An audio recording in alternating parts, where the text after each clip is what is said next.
namungi w'omuntu akunganidde ku kanisa y'omutukuvu Pawulo Namirembe okwetaba mu kusaba okw'okwebaza olw'obulamu bw'omugenzi oweekitiibwa Godfrey Kaaya Kavuma eyatuva ku maaso ku nkomerero ya Ssabbiiti ewedde. Ku bano kwe kubadde Nnaabagereka Sylvia Najjinda, Katikkiro Charles Peter Mayiga, abaana b'engoma, bakatikkiro abaawummula, baminisita mu gavumenti eya wakati, baminisita mu gavumenti y'abeene, ababaka ba paalamenti, bannabyabufuzi, abaweereza ba radio Kyabassa n'abakungu abalala bangi.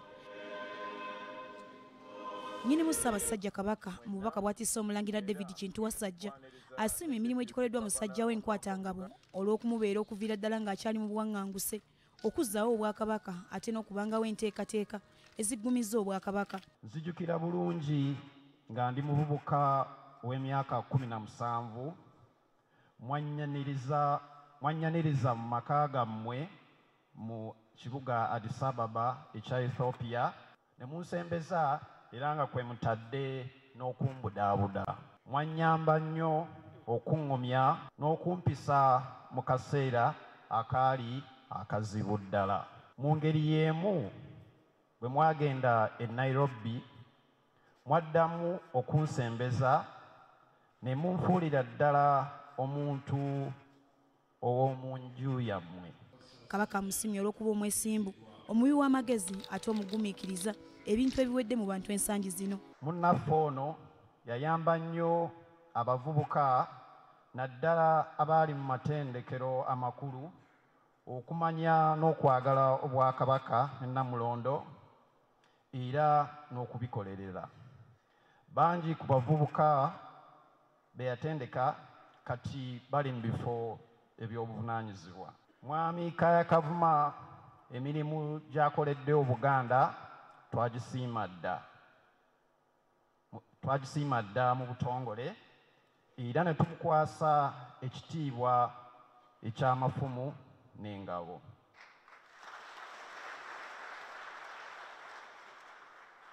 Avudde mu bulamu bwe nga akyaweereza ddala n'obuvumu n'obwesigwa. Abasajja Abaganda abakulu abalina emmizi abatakolera bitiibwa yadde okwekkusa nga mwami Kaaya Kavuma batono nnyo ddala.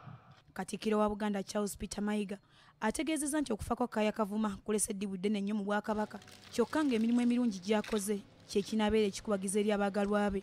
Singa Oluganda lwalina ekigambo ekirala ekisinga nga kitalo kye twandikozesezza ku muntu ono, kubanga bwe tugamba nti okufa kwa Godfrey Kaaya Kavuma kuleeseewo eddibu ddene kye kitegeereza ddala.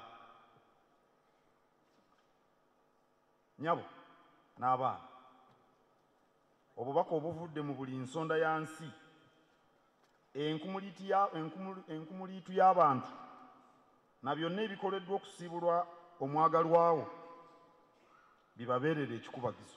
Omu mbuga agamba nti ekyasa ekya20 kisinga kujjukirwa nnyo mu kuggyawo n'okuzzaawo obwakabaka bwa Buganda, kyokka ebyafaayo bino byonna byetooloolera ku bantu aboolesezza omwoyo gwa Buganda ogutafa ogwoleseddwa abantu abalinga Oweekitiibwa Kaaya Kavuma. Omwoyo ogwo tugulaba mu bantu ng'obwakabaka buwereddwa. Temuwulidde Dr. Ndugwa kitaawe wa Miriam Kavuma ng'agenza okusanga Abaganda e Bungereza n'abagumya ne bamusiba. Omwoyo ogwo tugulaba mu bantu ba Kabaka ng'ali mu buwaŋŋanguse, mu bantu nga basembeza abalangira n'abambejja mu biseera byabwe ebizibu. Tugulaba mu ngeri Abaganda gye baalaga okwewaayo mu biseera by'entalo, mu biseera eby'enteeseganya ne mu biseera eby'amatikkira ga Ronald Mwenda Mutebi II. Abantu abajjayo obulungi ekifaananyi ky'omwoyo gwa Buganda ogutafa bafaanana nga Godfrey Kaaya Kavuma. Kaakati abantu boogera ku Bwakabaka, Ssaabasajja Kabaka awangaale n'ebintu ebifaanana bwe biti, naye obalaba abakyogera olw'okwagala okuwulirwa n'abakyogera olw'omwoyo gwa Buganda ogutafa. Enjawulo ogiraba era ogimanya.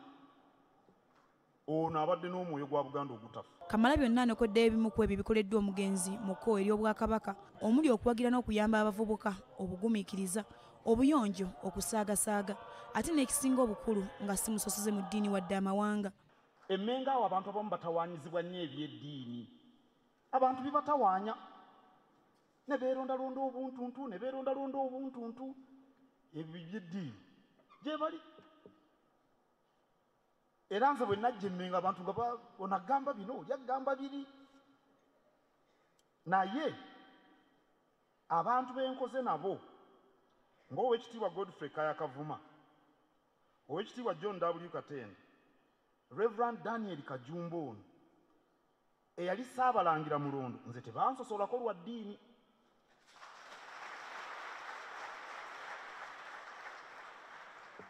Era nze nakulira mu mikono gyabwe nga bamanyi bulungi n'eddiini yange.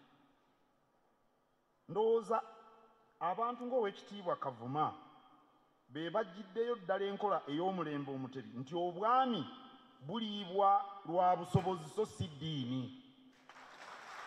Abantu ab'enjawulo omuli Namwandu Mirya Kavuma, abaana, abazzukulu, mikwano gy'omugenzi babadde akulembera mu Radio Kyabasa n'abalala bangi bonna bamwogeddeko birungi byereere. Gwe tusinze nnyo Ssaabasajja Kabaka.